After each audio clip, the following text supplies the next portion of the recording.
Well, and this is me, and here is my disclaimer. Because I'm not a scientist, I'm not a professor, I'm only one more executive who has worked in the food industry for the last 30 plus years. So I agree with Roberto in many different ways, on provoking, also on it is not what we say, it is what we do. I also agree on using artificial intelligence. So we are going to talk about innovation, open innovation, artificial intelligence, because I think we are doing something wrong in the food industry. We have innovation upside down. We are doing something wrong. We are in a fast world, but we are, I guess, we have got a slow car. This is a real example, and I'm sure you are familiar with Zara. While Zara is able to put clothes on a store in only 2 weeks, so they go from design to manufacturing to the store in only 2 weeks. It takes 18 to 24 months for Nestlé to go from ideation to the product in the store. There is one positive exception, which is plant-based burger, and it took 9 months. 9 months. It is still lots of time. I'm sure you remember that. The big trend during the pandemic was snacking. Only 2 years ago, it was the big trend. You know what? This is from last week. So the big trend now is authentic. So how is authentic going to influence the diet, the food diet? And Walmart is already recognizing that authentic has an impact on food. So the only constant in humanity is change, and we are slow. We are in a slow car. Innovation in the food industry is still very, very low. So can you see this? What about this? Well, those are startups. So I work for 31 companies. I manage a shared service center for these 31 companies, and this is what they see. Yeah. They see too much noise. So there are so many startups that we only see noise. And this is me and my shareholders. So what we have, we care about customers, we care about shoppers, we care about distribution channels, we care about factories, we care about brands, suppliers, shareholders, regulation. We have to make decisions about people. We have to make decisions about money.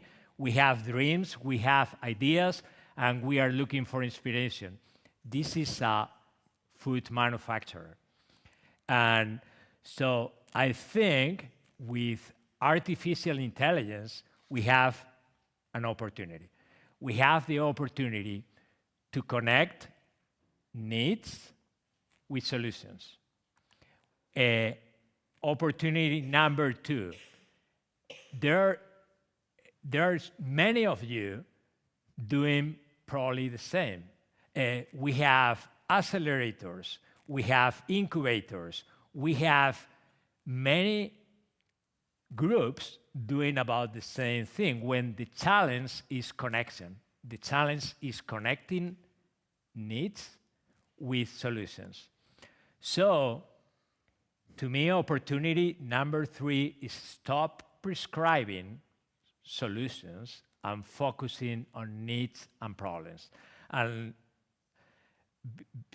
beside being the managing director for Calidalia, which is the shared knowledge company for 31 companies, I'm in the investment committee of a venture capital together with Ivo. And every time we have a meeting with startups, there is always a brilliant idea, and they explain the idea in a pitch. And I always ask the same question. Who are you going to sell this to? How are you going to sell this? And the majority of the times, there is no answer. So there is a great idea, but there is not a clear need, there is not a clear path to sell this brilliant idea. So the challenge is to connect problems and needs with solutions. And to connect desirability with viability. That's the challenge for the industry. That's the real challenge. It's not what we say, it is what we do. We have to be practical.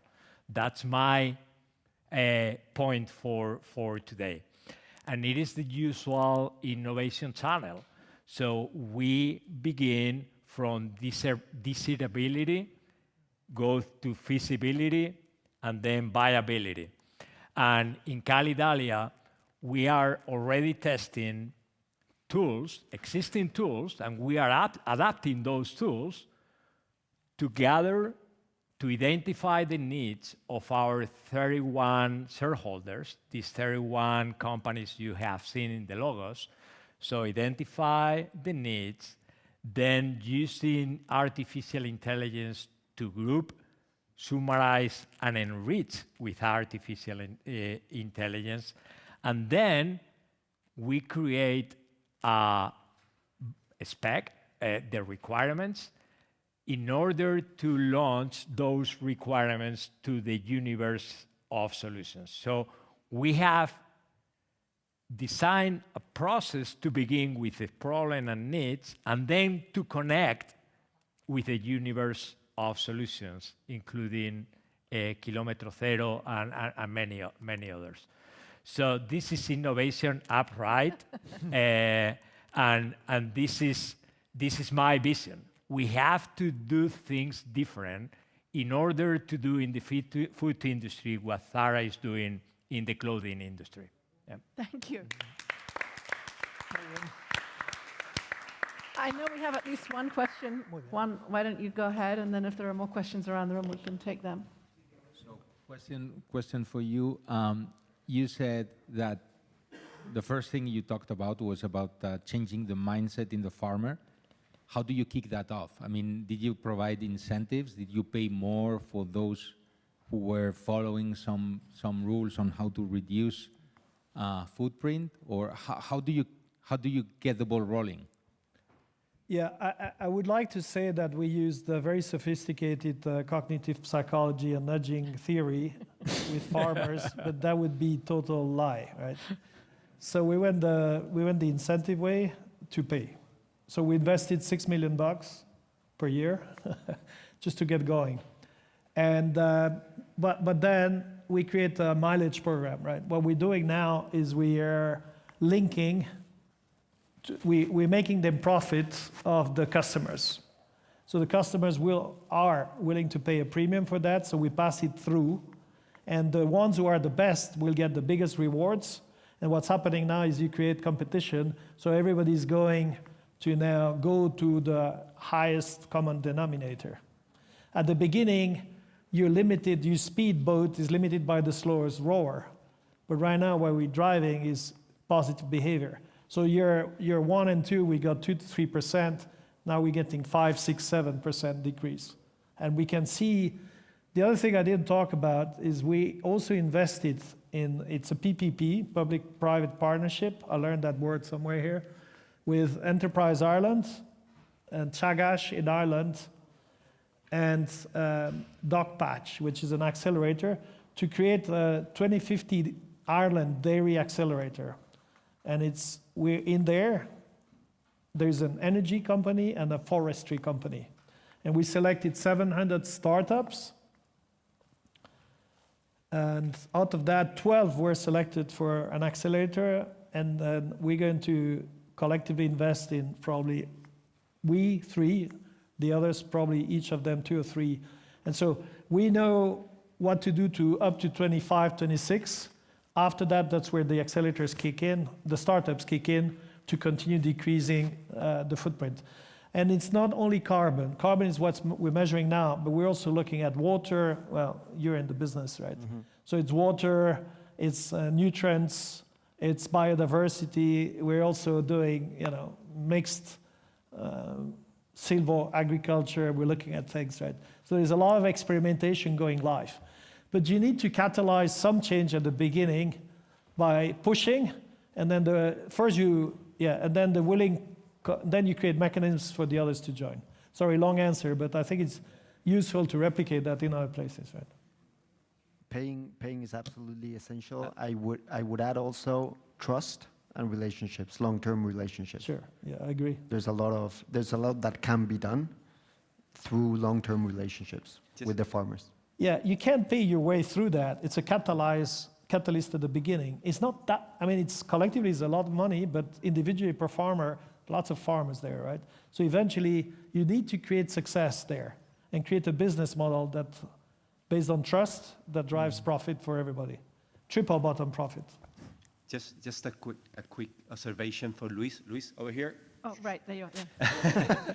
I liked your message. I really liked it. Unfortunately, food brands, no matter how innovative, how fast we are, I consider myself also in the food industry, part of the food industry, we are in the hands of the retailers.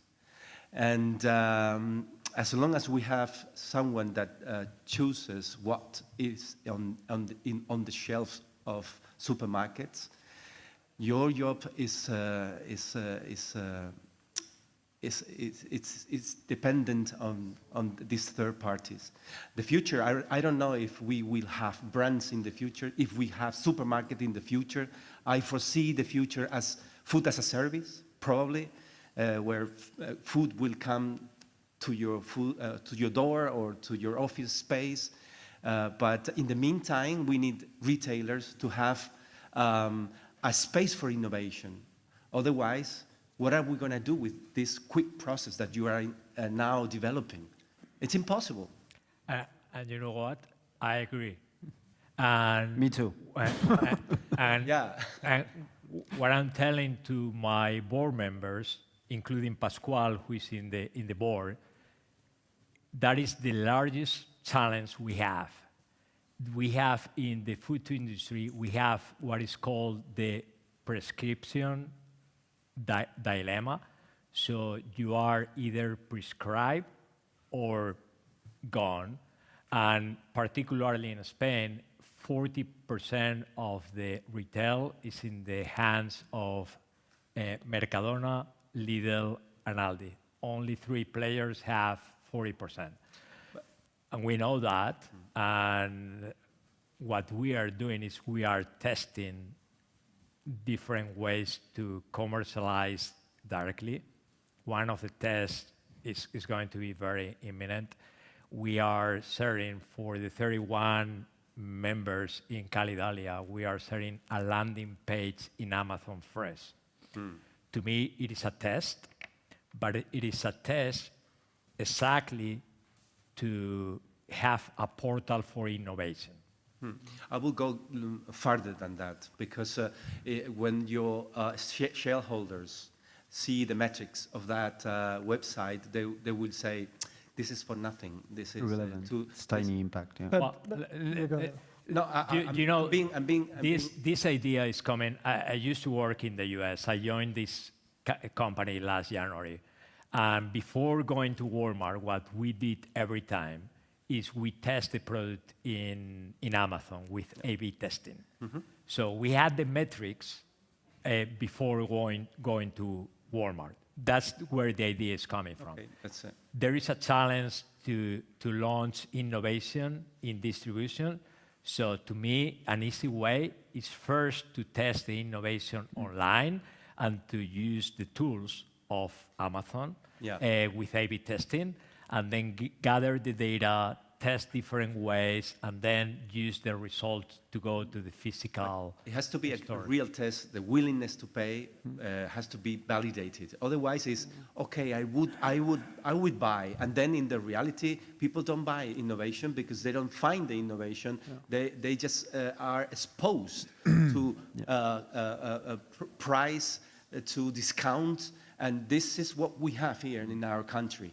This is what we have here. I agree, and we are working on it. And this Amazon Fresh is just an example. We have other pilots to launch innovation.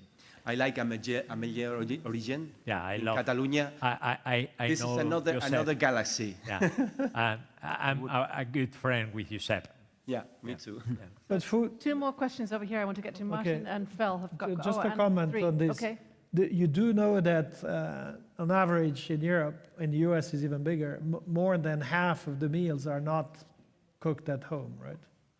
And so retail is actually losing market share as a channel, right? I don't see in And the so future there is a- supermarkets. So COVID was an interesting exception, but then you're coming back out of home. Food service for us is 30% of our business, growing much faster than retail, right? Just so the formats, the way it creates other challenges. You don't have information on pack, it's on menu, it's very different. Packaging is totally different. I mean, there are all kind of other issues there. But the world is changing very fast as we speak. Yeah. People don't cook less and less, right? That's good because people don't know how to choose and how to feed themselves. It's a different topic. Yeah. So if we make good food and we deliver good food, they will be much better fed than by themselves. Yeah. They don't have criteria. Yeah. Let's do Martin, Phil, Roberto, and do you have a question as well, Dan? Well, Martin first, then Phil and Roberto. Yeah, great presentations. But I have a question for you, Juan. It's very impressive what, Kerry has done. The reduction of CO2 and greenhouse gas emissions in this industry with milk. But, thinking about the the paradox of Gonzalo. So what happened with the sales? Did the sales increase based on the fact that you were so more, much better when it comes to the environmental impact of Yeah, it's still, look, this is a marathon, right? We're in kilometer 3, probably, and this is still a large-scale experiment. We did it at scale, just to make sure we didn't do something really niche. So the good news, took us 2 to 3 years after the investment to start seeing the payback into sales, right? Yeah. But it's not only us selling that. If you go to Nielsen McKinsey in the US, right, just published a research, which the data, New York University Stern Institute had the sustainable market share index already going on before them, right? Same data, same analysis, just McKinsey does a better marketing job.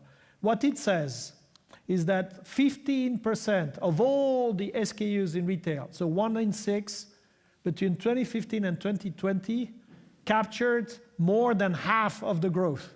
You know what these SKUs had in common? Some kind of sustainability claim on pack, and they were more expensive. But who marketed that? None of the top 10 companies that have 30% market share. Private label kind of was flat. The big companies shrank during that period. They only grew because they bought smaller companies. Private label grew about market average, 1.5% CAGR. Company number 1,000, 1,002, etc., grew at 5 to 6% because they said they were sustainable. Now, were they really sustainable? That's a different debate, right? Yeah. But consumers want to buy sustainability. Jeff Bezos bought Whole Foods for a reason, right? Etc. There is a market for sustainability. I need to kill that myth that consumers are not buying sustainability. They are. But there is a price elasticity. Cannot be double or triple, but at a reasonable premium, they are. Yeah. In the US, and it's not mainstream, right? I mean, the whole US is not California or New York only, it's everywhere, Everywhere, right? yeah. You can check the data, it's very interesting. Huh, yeah, thanks. Two questions. Roberto invited us earlier to add an element of realism to the idealism of the discussion. So I apologize, and what my two questions may seem cynical. If I remember correctly, Pascual is privately held, long-term family-owned. Kerry was initiated by a family, but is publicly held, but with still dominant private ownership, though not a majority ownership. So my two questions are, if you were truly public companies, sensitive to quarterly reports on earnings, and your shareholders, your principal shareholders, Vanguard, I believe, their pressures, could you bring about these changes as well as you now can, so nobly, and I say that aspirationally, as essentially privately held companies? My first question. My second question, given the private ownership, once, in one case 100%, in the other case a majority, with the next generation, with more recipients of dividends, even though they are highly idealistic on issues of sustainability, they have an appetite for dividends, but the dividends are divided amongst more heirs. Are you confident that this kind of innovation will succeed in another generation that's going to be probably more focused on the financial return than they are the nobility of the product than the current generation? Two very good questions. Yeah, maybe On I'll the- start and you'll wrap up on the private, because the ownership of it's listed, right? And so the ownership of Kerry, still about 12% is from the farmers and families and farmers, etc. Only 12%. Number two is BlackRock. Number three is it's all the big guys, right? So majority is not anymore private. And if you look at our stock, unfortunately, it took a bang this year like everybody else. So we are publicly listed. We suffer from the same pressures. I'm on investor calls. I won't tell you how often. Too often, right?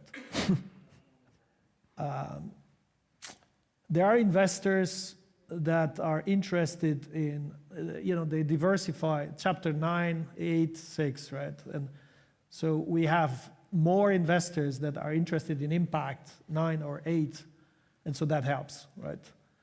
But they are still they still dictate what we can do or not every quarter, right? So you have to prove the return on investment, hard numbers. And as I said, there is still this myth out there that sustainability costs money. I disagree. We've proven time and time again that we can provide a payback that is better. I won't say an average. We can in our product lines. We've proven it to ourselves, and now we're explaining that to our investors. Now, will it bring the stock where we want it back? I don't know, Ambassador. If you know, I'd be happy to. I don't know if I answered your question. It's a good dinner discussion too, because it's tough to predict what the stock market does when we do what we think is the right thing. But you're also fortunate in terms of the institutions. BlackRock might be one of the institutions most sensitive to sustainability arguments. Well, that's the point. It depends on your shareholding mix, who's your investor, and So if we get an activist that disagrees with what we're doing and comes in and tries to change the whole story. I was in DuPont, right, when Nelson Peltz came in and decided to merge it with Dow. It was like PepsiCo and Coca-Cola merging. Right? This is stuff that inside the company we would have never done. It took an outsider to come in and do that. So these things can happen, you're right. I think, first of all, I would like to thank the three of you, because you have done an excellent conclusion of the day. Yeah? So I would even propose a round of applause. But Thank you. I think Philip... Thank you. And I think Philip brought us to the reality of how the financial system is, so superintending what you do or not. My point is coming to really the need for stock markets, and therefore for listed companies, to adopt indexes which are linked to the efforts you are doing. because that will then simplify the matter, having an index for agrobiodiversity, which, like the other indexes is looked by the analysts in Wall Street, will help. So having an index on credit is already there, because we know that the renewable energy index conceived by Bloomberg has made the inroad into the stock market some 15 years ago.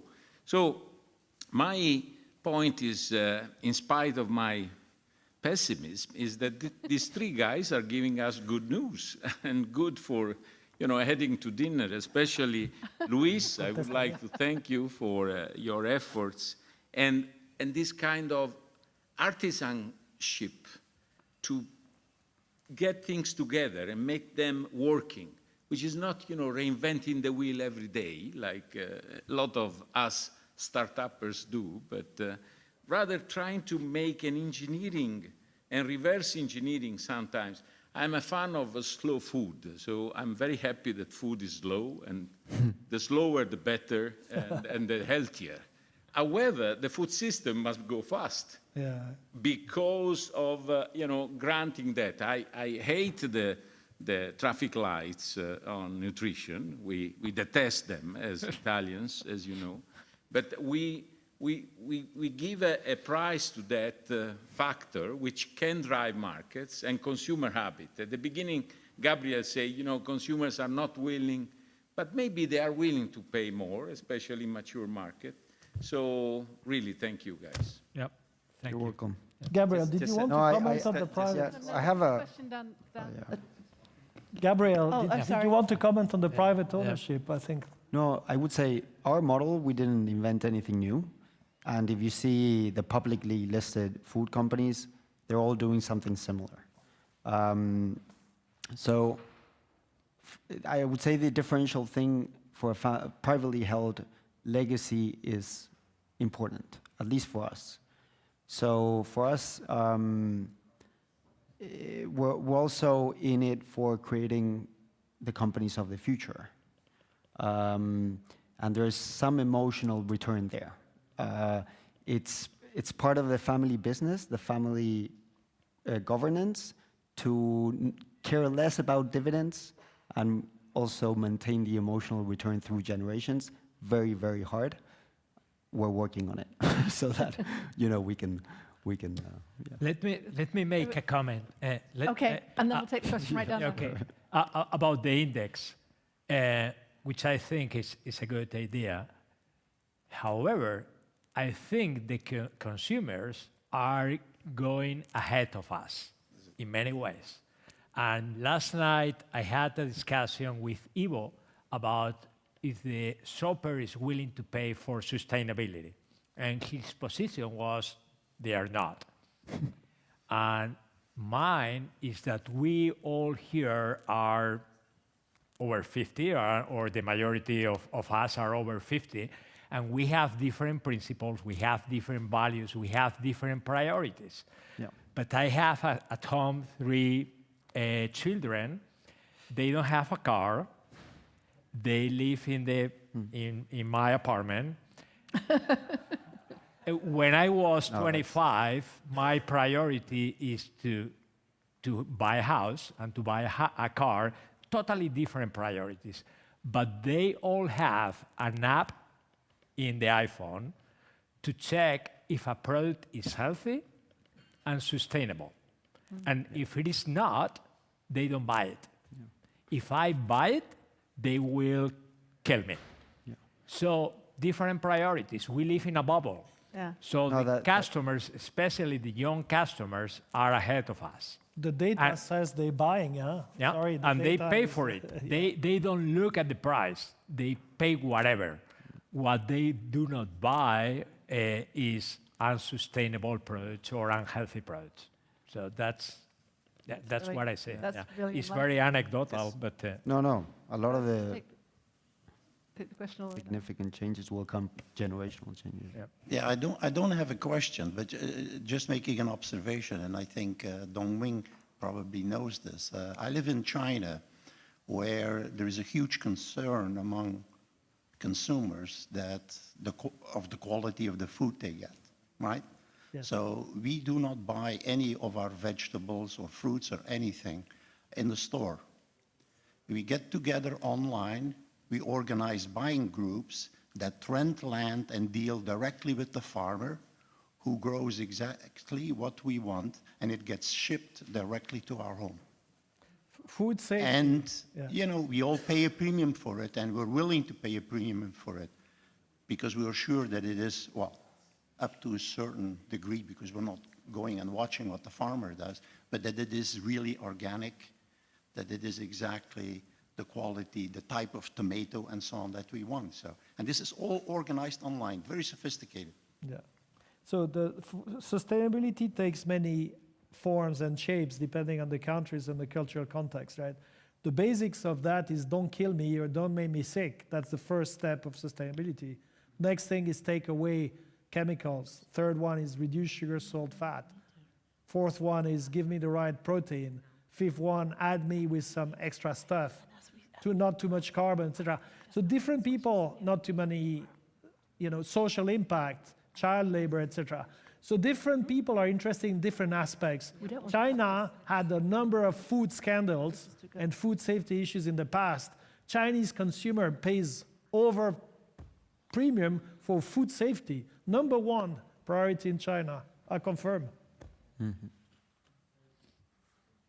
Just a follow-up comment to the ambassador, because he mentioned the public companies. We should question if being public is a happy ending anymore. We can stay private, we can stay a little bit smaller and control our destiny. And this is a paradigm shift. And of course, most of us over 50, we don't understand that. But younger generations are really different, as Luis. I also have two teenagers at home, and I hope they don't follow our path. This is my hope, because this system is totally broken. And I don't expect these family businesses disappear because investors outside Europe come here and take over all the amazing job that these families have done. But so we should question why going public. So it's not. Well, feel that's like a a trend victim. because the private equity markets have, in general, the last couple of decades, outperformed and also increased in proportion. So I mean that's the general trend, I would say. Interesting. And to your point, I wanted to add just another comment. Retailers, we maybe portray as the enemies. I don't like that, because you have responsibility and they have responsibility and incentives and our incentives. And there are a lot of retailers that are actually have schemes for new brands to have shelf space. Sainsbury's is an example. They had this. They invested a lot in the new food brands. They're working with innovation. We negotiate partnerships with certain retailers that still believe in value, in innovation value, and so I think we shouldn't portray them as the enemies. Yeah, you've been recorded. No, but I think it doesn't help. It's a victim approach. In Canada and the United States, they call it health food stores. We don't have that in Spain. We call it herbolarios, economatos, because they are niche. Yeah. So if you go to a supermarket and you find the healthy shelf, what is the rest of the supermarket? Right. You see? Yeah. Somebody had a question there. Bill had a question here, and then you had a question. I really just have an observation. But I preface it by saying I'm totally supportive of what and applaud what you all have been doing. And personally, I certainly agree with that initiative. But I must point out that we're dealing with a generation that essentially has not lived through the financial constraints that those of us of some age perhaps have, and who are oftentimes had their educations paid for by parents, even their current housing paid by their parents, and so they're willing to pay a premium because money has come more easily to that generation. Sure. Secondly, there's no question the growth of private equity has allowed there to be a great surfeit of privately held companies, and it is a much more comfortable life. But all of the private equity funds have 8 to 12-year periods of investment. At the end of that period, either they sell to another private equity group, and we're now going through the early part of the third generation of private equity companies selling to other private equity groups.